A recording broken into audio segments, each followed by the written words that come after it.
ao longo da aula isso vai ficar mais claro. Não é que eu não reconheça que há causas legítimas que movem umbandistas a buscarem outras tradições. Então, vamos para o primeiro conjunto de razões, que são as razões espirituais. Eu penso que, legitimamente, razoavelmente, e até corretamente, em alguns casos, muitos umbandistas consideram, pelo menos a partir de certa altura de sua prática, que a prática umbandista majoritária, tal como ela é feita, reduzida a ritos públicos e ritos de desenvolvimento mediúnico, não basta para satisfazer as suas necessidades espirituais, de que ele vai tomando consciência gradativamente daquelas exigências profundas de que falávamos nas primeiras aulas desse ciclo de diálogos, né? Então, vejam como já a primeira causa é uma causa que, de algum modo, justifica essa busca por complementações espirituais ou iniciáticas em outras tradições. A Umbanda, tal como ela é praticada em muitos locais, como ela se reduz a aspectos magísticos e mediúnicos, sem aprofundamentos doutrinais, sem aprofundamentos éticos, espirituais, sem práticas de silêncio, de contemplação, etc., para muitas pessoas, essa prática profundamente exteriorizada apenas em mediunidade e magia, se mostra ou se apresenta como algo insuficiente, né? Então isso faz com que pessoas, principalmente as pessoas que são buscadoras espirituais muito exigentes e muito inquietas, até muito enérgicas, né, com essa exigência, busquem outras tradições, flertem com outras tradições, aproveitando-se da grande abertura que a Umbanda dá para esses intercâmbios, esses diálogos, né, tanto no nível doutrinal quanto no nível ritualístico, com outras tradições. Sejam tradições muito próximas à Umbanda, como essas que citei, o Candomblé, a Quimbanda, a Jurema, seja inclusive tradições mais distantes, até geograficamente, como o hinduísmo, o budismo, o cristianismo, etc. Então, é possível que as causas sejam de ordem espiritual, né? Além dessas causas de ordem espiritual, existem também razões psicológicas, como, por exemplo, a curiosidade. Ela pode ser um motor um fator e um motor de dispersão da pessoa, né? A pessoa ora vai na Umbanda, vai no Candomblé, vai no centro espírita, vai na igreja, vai em tudo que é lugar, porque tem uma certa inquietude e uma certa curiosidade para lá de dispersiva. Ela não consegue concentrar esforços em uma única prática, né? Então, essa é uma razão psicológica que pode também explicar o nosso fenômeno, né? Essa inquietude e um certo superficialismo, uma falta de capacidade de aprofundamento e uma falta de capacidade de suportar a disciplina necessária para esse aprofundamento, porque a pessoa às vezes quer mais diversão, entretenimento espiritual, então ela sempre quer novidade, ela não consegue suportar o caráter inevitavelmente repetitivo que toda prática espiritual que se pretende profunda exige, né? Então essas são razões psicológicas que podem explicar este fenômeno, que podem se somar às primeiras. Veja, todas essas causas elas podem conviver dentro de um mesmo indivíduo, né? Aí existem razões estratégicas, até de marketing religioso, né? Considerando essa grande proximidade, os profundos intercâmbios que existem entre as tradições afro-brasileiras, um pai de santo ou mãe de santo pode pensar assim: bem, se eu for iniciado em diversas tradições afro-brasileiras, se eu conhecer um pouco de candomblé, de umbanda, de jurema, de quimbanda, disso, daquilo, e convencer as pessoas de que eu sou versada em todas essas práticas, eu vou parecer um pai de santo ou mãe de santo mais forte, né? Mais poderoso ou poderosa. Aquele dá conta, aquele é do babado, né? Esse manja do traçado, ele sabe de tudo, né, que é afro-brasileiro. Então, ele pode não só se expor à admiração pública com mais, de forma mais promissora, como também de forma mais promissora, ele pode vender mais facilmente os seus serviços, né? Então, razões espirituais, razões psicológicas, razões estratégicas, agora razões político-ideológicas, né? Recentemente se tornou um lugar comum, existe uma verdadeira onda de críticas à Umbanda, e não, eu não acho que a Umbanda não seja criticável, eu acho que ela é. Todas as coisas nesse mundo são criticáveis, porque nenhuma delas é perfeita, né?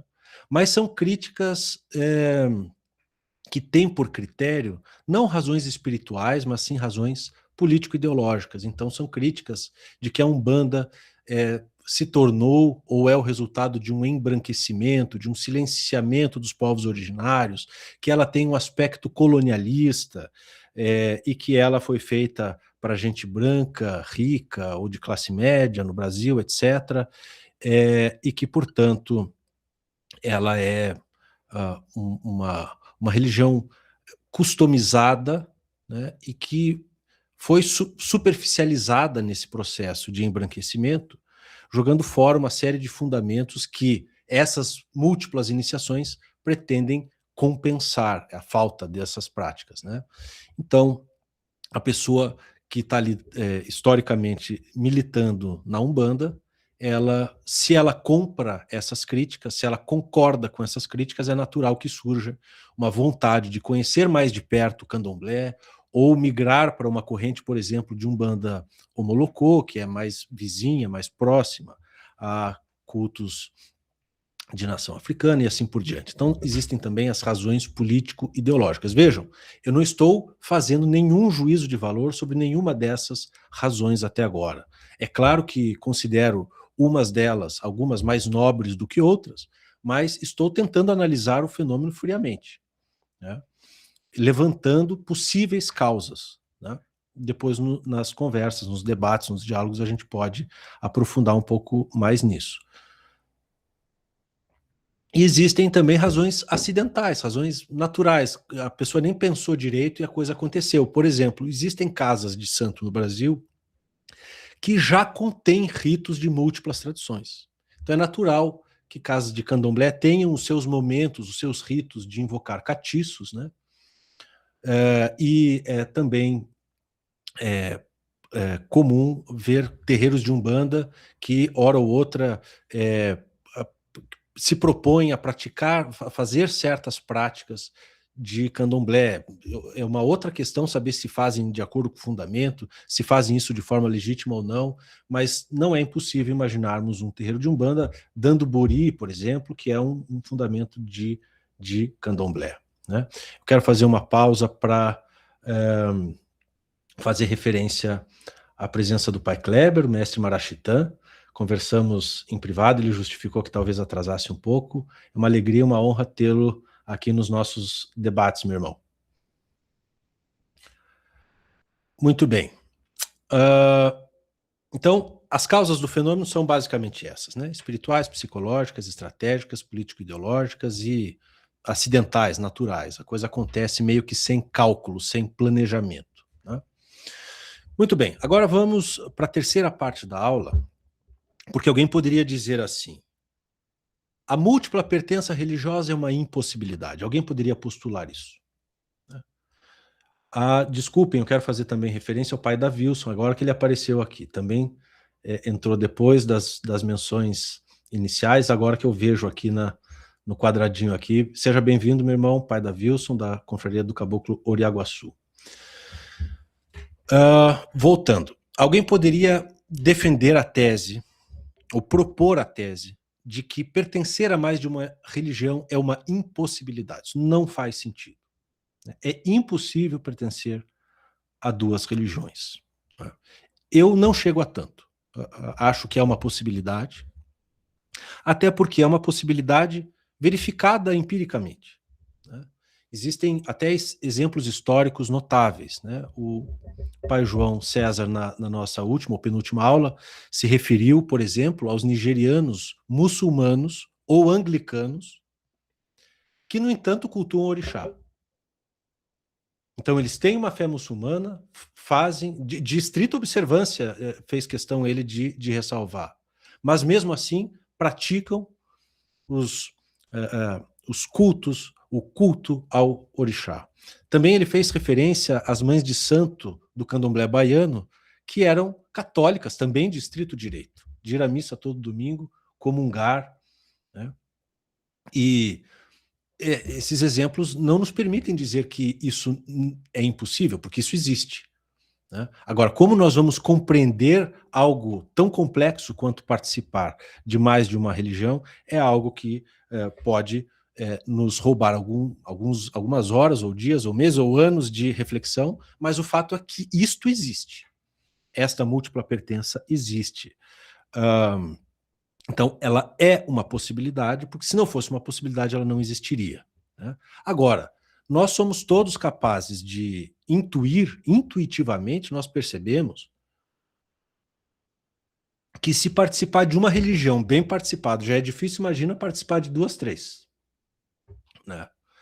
Então, eu acho que todos estariam dispostos a concordar comigo que, embora sendo uma possibilidade teórica e até prática, a múltipla pertença é uma possibilidade tensional, uma possibilidade desafiadora, uma possibilidade bastante difícil. E por muitas razões. Vamos sondar algumas das razões pelas quais essa possibilidade de se iniciar em muitas religiões é uma possibilidade, mas uma possibilidade bastante difícil, exigente, tá? Primeira e mais óbvia delas: iniciação de verdade é um processo lento de decantação de ideias, crenças, valores, hábitos, afinidades estéticas, imaginativas, né? Toda a formação do seu imaginário sobrenatural, etc. Então, isso você ganha com o passar dos anos e de forma assistemática, não controlada, essas coisas vão acontecendo gradativamente, muito lentamente, com o convívio junto a um sacerdote, a um professor, a um orientador espiritual e a sua comunidade, né? Então, se a iniciação de verdade é um processo lento, é um processo sutil, é um processo profundamente orgânico e natural que esbarra nos anos, nos vários anos, né? Então, será que nós conseguiremos nos iniciar na Umbanda, no Candomblé, na Quimbanda, na Jurema, não sei mais onde, de forma fácil, em pouco tempo? Eu duvido dessa possibilidade. Eu acho que isso é tremendamente difícil. Então, a primeira dificuldade é de tempo e de esforços qualificados, eficazes, no sentido de você ser realmente um iniciado em todas essas tradições. Porque é claro que se você for apenas aparentemente iniciado em todas elas, aí o problema nem se coloca. Porque aí não é difícil. A aparência é fácil, né? É só você dizer. E pronto, eu Tomé, passei minha vida inteira na Umbanda. Semana que vem eu vou abrir um Ileaxé aqui. É só aparência, aí é fácil. Eu estou falando de verdade. Para fazer de verdade é difícil, é tensional. Então essa é a primeira dificuldade, de tempo e de esforços qualificados e eficazes. A segunda dificuldade,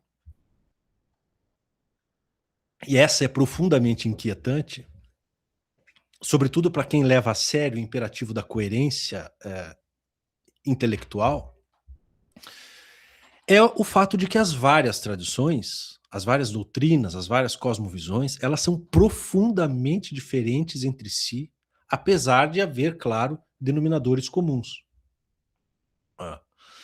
Então, é muito difícil você compatibilizar as diferenças e até eventuais contradições, incompatibilidades entre mais de uma tradição. Vamos ver alguns exemplos, tá?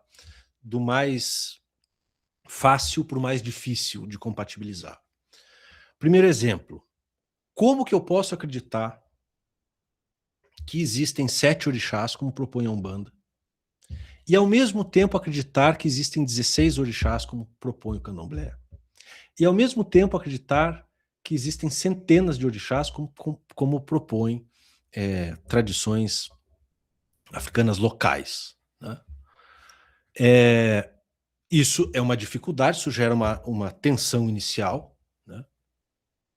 Eu, quando o meu pai começou a abrir algumas coisas, a gente sempre fazia umbanda, de repente estavam acontecendo algumas coisas de candomblé, e eu ficava me perguntando, mas vem cá, são 7 ou 16?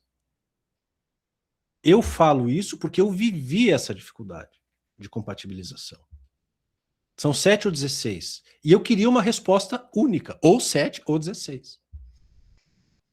Agora, você consegue, eu não disse que é impossível vencer essas dificuldades, eu disse que é difícil. Como que eu acho que dá para vencer essa dificuldade dos 7 ou 16? Basta você ter um intelecto suficientemente sofisticado do ponto de vista filosófico e entender que panteões teológicos são convenções simplificadoras que nós, seres humanos, fazemos para poder operativamente cultuar o sagrado. Porque, na verdade, não são nem exatamente 7, nem exatamente 16. São incontáveis os orixás. São inúmeros. Né? Não dá para saber qual é o número. Então, vejam, esse é um exemplo que eu coloco aqui como primeiro, assim, o mais fácil de resolver, mas que me custou um bom tempo dentro da minha caminhada e eu sofri essa dificuldade. Agora vamos para um exemplo um pouco mais difícil. Como eu poderia acreditar, ao mesmo tempo, e sendo uma pessoa só, que Deus existe e não existe ao mesmo tempo? Então, tradições africanas, em geral, afirmam a existência de um ser supremo, criador, etc. e tal. E se eu for de uma escola que é profundamente influenciada pelo budismo, por exemplo, que nega a existência de um ser supremo, criador? Como é que eu faço? Começa a ficar mais difícil, porque a coisa vai se aproximando mais e mais de uma contradição. E a contradição não tem o que fazer. Você sai derrotado dessa luta. Você não vai conseguir. Por mais sofisticado que seja o seu intelecto. Né? Então, como resolver que Deus existe e não existe? Então, aqui, a tensão intelectual, a tensão cognitiva, né, a dissonância cognitiva é maior. Mas ainda dá jeito, ainda tem como. Né? Basta você, por exemplo, ter notícia da distinção entre Deus pessoal e Deus impessoal, por exemplo. Talvez isso te ajude, se esse for o seu caso. Então vejam, mas esse é um caso muito mais sutil, muito mais difícil de compatibilização. Agora vamos para um exemplo extremo. Como acreditar ao mesmo tempo, e sendo uma só pessoa, que o inferno eterno existe e não existe? Aqui não tem jeito, porque inferno eterno só pode significar uma coisa, que no pós-vida algumas pessoas serão condenadas ao inferno para sempre, a penas eternas. Né? E não existir isso é totalmente contraditório com existir isso. Não dá para interpretar inferno em mais de um sentido, porque já na formulação está inferno eterno. Né? A gente pode compatibilizar noções diferentes de inferno. Por exemplo, o inferno cristão e os muitos infernos budistas, por exemplo. Mas não dá para compatibilizar se for só a questão do inferno eterno. Né? Isso vira uma contradição e torna absolutamente impossível que haja compatibilização doutrinal entre essas duas tradições, pelo menos nesse ponto. Né? Então, uma forma de superar tensões intelectuais, cognitivas, doutrinárias entre várias tradições é ter um intelecto muito sofisticado, flexível e com um grande repertório imaginativo e filosófico para dar conta de fazer grandes sínteses entre aquilo que aparentemente era incompatível. Aliás, as grandes tradições espirituais do mundo vão se aprofundando e se tornando cada vez mais poderosas doutrinariamente, justamente com base em homens de gênio que fazem isso. Né? Então, essa é uma forma de encarar e de superar essas incompatibilidades aparentes, né? Porque se forem incompatibilidades reais, não tem o que fazer. Agora, uma outra forma de superar essas dificuldades é simplesmente não dar muita importância para a doutrina, para explicações sistemáticas e teóricas sobre a realidade. O foco da pessoa está na prática e nos resultados dessa prática. Importa que a coisa funcione. E isso no Brasil é bastante recorrente. Tem muita gente que frequenta sem grandes preocupações, sem grandes tormentos cognitivos, frequenta a missa católica, o centro espírita e o terreiro de Umbanda numa boa. Porque a pessoa não está sofrendo as agonias da inconsistência lógica, teórica, doutrinária, etc. Ela quer resultado, ela quer ficar bem. E todos esses espaços, cada um ao seu modo, entregam bem-estar a ela. Então, pronto, está resolvido o assunto. Né? Justamente pela sua não resolução. Eu não quero resolver o problema das inconsistências doutrinais entre Igreja Católica, entre cristianismo católico, romano, espiritismo kardecista e Umbanda. Até porque eu nem gosto muito de doutrina, nem quero estudar muito mesmo. Eu quero resolver as minhas questões. Eu quero tratar de viver bem. Né? Então, essa abordagem fortemente pragmática, que enfatiza resultado, ela pode, sim, ao fazer a pessoa não ser tão sensível a inconsistências doutrinais, fazer com que a pessoa consiga transitar ativamente no interior de mais de uma tradição. É o que eu acho que é o caso, por exemplo, do exemplo que o pai João César deu na última aula, né, de nigerianos, muçulmanos ou anglicanos que praticam culto ao orixá. Se você for perguntar para um deles, eles vão dizer, olha, minha fé é em Alá. É nisso que eu acredito. Agora, veja bem, esse culto aqui não é bem uma religião, para mim, no sentido ocidental do termo. Isso é o que a minha família faz, isso é o que sempre se fez, isso é o que deve ser feito, isso é viver. Né? Cultuar o orixá e os ancestrais é o que é bom que se faça. Né? Então, parece que o caso se situa aqui. Né? A pessoa nem tem a pretensão de acomodar as várias doutrinas em conflito, né? Em choque, pelo menos em algum ponto. Então, existe esse caso, né, em que, embora a pessoa tenha uma múltipla pertença, ela pertence mais a uma do que as outras. Né? Assim, eu pertenço a várias, mas assim, eu tenho um vínculo mais intenso com uma delas. Essa também é uma forma de lidar com essas dificuldades tensionais da múltipla pertença. Né?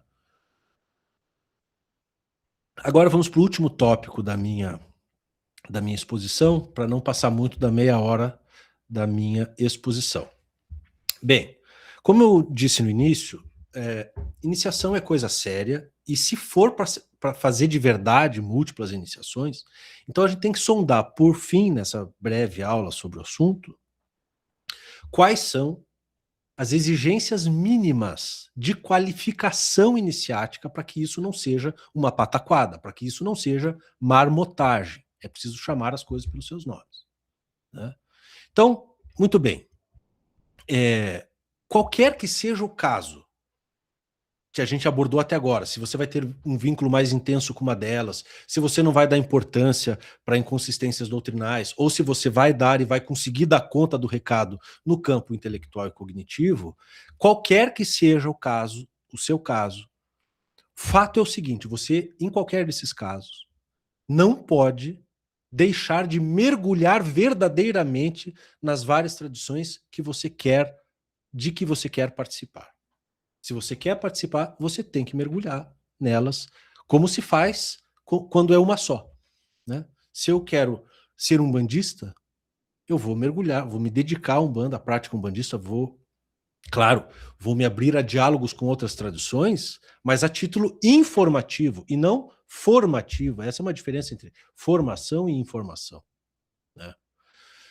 Então, essas várias pertenças não podem ser como perfume que você passa, né? Que é algo superficial, fica literalmente na pele, né? É superficial, passageiro e só para os outros sentirem um bom aroma.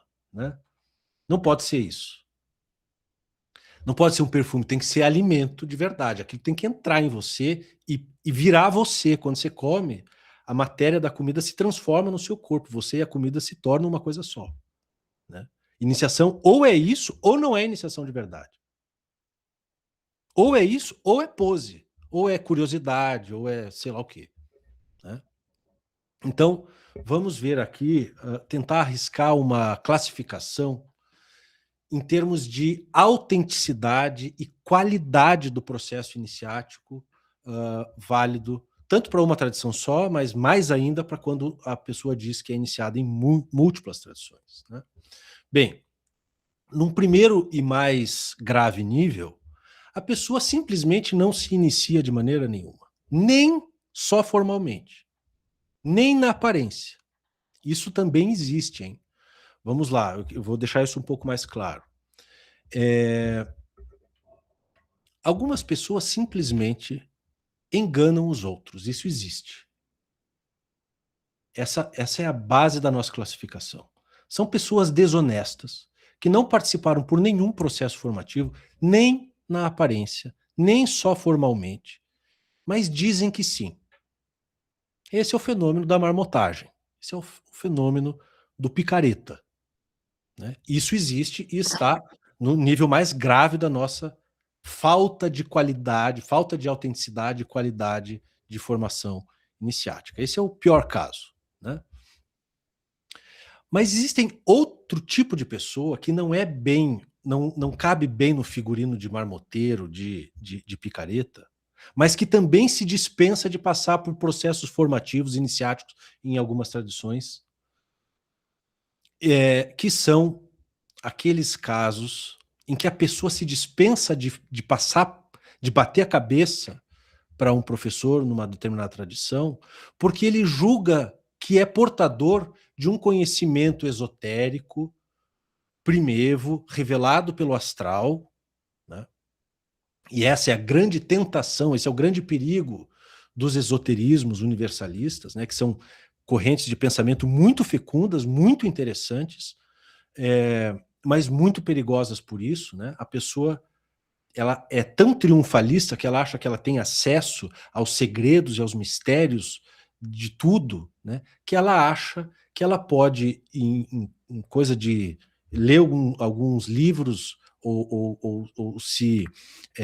tomar notícia de certas práticas de forma muito ligeira, ela já é capaz de se assenhorar do fundamento profundo daquilo e pode legitimamente fazer aquelas práticas no seu terreiro. Né? Isso acontece.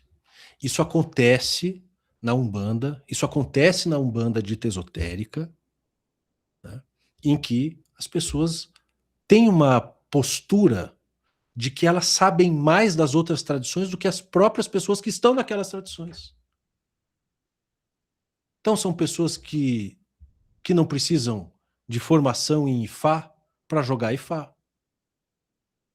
São pessoas que julgam que têm conhecimento sobre todas as cabalas, né? Cabala essa, cabala aquela, sabe qual que está certa, qual que não está. E a gente vai dando pitaco na tradição alheia como se a gente tivesse condições de legitimamente fazê-lo. Nós não temos. Eu falo por mim, eu não tenho. Eu não jogo o Ifá na minha casa porque eu não sou iniciado em Ifá. É simples. Eu nunca me iniciei junto a um babalaô de Ifá. Não jogo, não sei. Eu não sei jogar o Ifá. Eu não uso o oráculo de Ifá. Nem Búzio, nem Opeleifá, nem Iquinifá, nada. Eu tenho algumas leituras a respeito disso. Mas eu não tenho formação iniciática nisso. E eu, portanto, não jogo. É simples desse jeito. Então, esse é o nível mais grave, em que a pessoa não se inicia, seja porque é mentirosa, seja porque ela até de boa fé, hein? De boa fé, ela está persuadida de que ela tem um conhecimento primevo, absoluto, que a dispensa de passar por aprendizados com outras tradições exotéricas com X, porque eu sou esotérico, eu sou um esoterista, eu tenho conhecimentos dos arcanos, esses ou aqueles. Esse é o nível mais grave. A pessoa não passa por nenhum processo iniciático, nem breve, nem para inglês ver. Nada. Num segundo nível, um pouquinho melhor, mas só um pouquinho melhor. É bem pouco melhor mesmo, tá? Quase indistinto do primeiro. A pessoa até se inicia, mas ela trata essa iniciação como uma mera exigência burocrática, formalista, que ela tem que satisfazer para conseguir aquela única coisa que ela realmente quer, que é legitimação social do seu sacerdócio. Então, ela continua desprezando os processos iniciáticos na sua densidade, na sua complexidade, na sua delicadeza, na sua verdade. Ela só se submete a um processo aparente de iniciação, que é uma iniciação rápida, é uma iniciação desleixada, porque ela sabe que aquilo é só uma burocracia espiritual. É um carimbo de cartório. Ela só quer um certificado na parede dela. Ela não quer, como eu disse na analogia do alimento, ela não quer alimento espiritual que se converta no seu próprio ser. Ele não quer ser a própria verdade que aprendeu. Ele quer poder dizer para os outros que ele tem condição de fazer isto ou aquilo, de jogar este ou aquele oráculo, de fazer este ou aquele trabalho, de operar isto ou aquilo. Essa é a grande e a única motivação dessas pessoas. Iniciações meramente formais, formalistas, burocráticas, de aparência, para inglês ver. Né? Ou no caso aqui, para brasileiro ver. Né? É o caso assim, a pessoa foi um bandista há 30 anos. Aí, em questão de meses ou semanas, a pessoa tá dando ebó, tá fazendo buri, é catimbozeira, joga búzio, joga coquinho de dendê, joga opelê e fá, joga baralho cigano, tarô de Marsella, joga o Xing, joga bolinha na parede, lê borra de café, sei lá mais o quê. Não dá nem tempo de acompanhar. Quando você vê, a pessoa já tá com um filar na cabeça, já tá com uma guia diferente. Ela sabe macaquear bem os sotaques, as palavras, os maneirismos, os cacoetes, como que fala uma palavra, como que bate a palma, né? Mas ela não tem verdadeira formação espiritual. Aquela que é lenta, decantada, orgânica, autêntica, e que esbarra nos anos, nas décadas para ser de verdade. Eu estou tratando até hoje de ser um bandista, me havendo com isso, né? Se o ponto diz que o Caboclo Pedra Branca lava, ele vem trazer Umbanda, então Umbanda é aquilo que esses seres trazem. Então como é que eu posso achar que eu sou um bandista digno se Umbanda é aquilo que esses seres excelentes trazem? Eu estou me virando até hoje para ser um bandista decente. Como é que eu vou ser outra coisa? Eu nem sei ser outra coisa. Tentei, inclusive, ser outra coisa, não consegui. Então, esse é o segundo degrau da nossa classificação. É uma iniciação rápida, superficial, aparente. Né? E aí, claro, o terceiro nível, que é o melhor, e é o único bom, né? É aquele nível em que a pessoa realmente experimenta, vivencia demoradamente, né? Outras tradições, várias tradições. Isso também é possível, viu? Eu conheço gente muito séria, que é de Umbanda, foi iniciado no Candomblé, foi para a Nigéria, se iniciou em Ifá, ficou um tempo lá. É uma pessoa que dedicou a vida, né, à busca espiritual e, portanto, conseguiu dar conta dessa façanha que é compatibilizar sistemas diferentes. Né? Então, existe isso. Essa possibilidade existe. Né? Então, a pessoa se deixa invadir por toda a poderosa influência espiritual daquelas várias tradições, num processo lento, natural, de longa imersão, de longa submissão ao professor, né? Porque a iniciação é sempre assim. A pessoa tem que passar por um longo período de aprendizado e depois ser professor naquela tradição. Mas as pessoas dos níveis anteriores é assim, a pessoa não é nada, de repente ela é babalorixá. Nunca cortou o cabelo, mas já é babalorixá e alorixá. Né? Nunca teve iniciação com nenhum babalaô, mas está lá com as suas contas verde e marrom, jogando Ifá. Né? Então, como é que ela é professora daquilo se ela não foi aluna daquilo? Eu não vi uma semana, um mês, um ano, 10 anos ela sendo aluna, mas ela já é professora de repente. São professores de repente, né? Eu lembro do pai Chico, que dizia, né, Maria Elvira, acho que o pai já não está aqui hoje, mas acho que muitos ouviram, Marachitã também, é com agô, não é nem filho, já quer ser avô, né? Essa frase do Preto Velho, quem na nossa tradição consegue se esquecer de uma frase tão poderosa, né? E que resume em uma frase, e essa é a excelência desses seres, aquilo que eu estou há 43 minutos tentando dizer com mais prolixidade, né? Então, no terceiro nível, tudo na pessoa soa natural, autêntico. A pessoa é aquilo. Quando vocês veem, eu passo às vezes a palavra para o João César, que é um amigo querido que vem do Candomblé participar e contribuir para as nossas aulas, quando vocês ouvem ele falando axé ou motumbaxé, é uma coisa natural, porque aquilo é dele. Agora, se eu ficar falando isso, não vai soar meio esquisito? Não vai soar meio artificial? Né? Eu falar com um certo sotaque meio abaianado só para parecer iniciado no candomblé, isso é ridículo, gente. Isso não existe, isso não é verdadeiro, isso não é natural, isso não é autêntico. A gente tem que buscar autenticidade na vida espiritual. Porque autos em grego é si mesmo, e na vida espiritual nós buscamos o si mesmo, nós buscamos ser nós mesmos. Nós buscamos a nós mesmos. Agora, como é possível buscar a si mesmo querendo ser outro a cada passo? Né?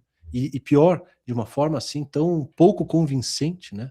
Num teatro tão pouco convincente. Né? Então, essas são as breves considerações que gostaria de fazer. Não foram tão breves, foram 45 minutos aí, mas vamos passar para a segunda parte, então, da aula, passando a palavra para quem quiser fazer o uso dela. Boa noite. Quem está com a palavra? Davilson. Pai Davilson. Meu saravá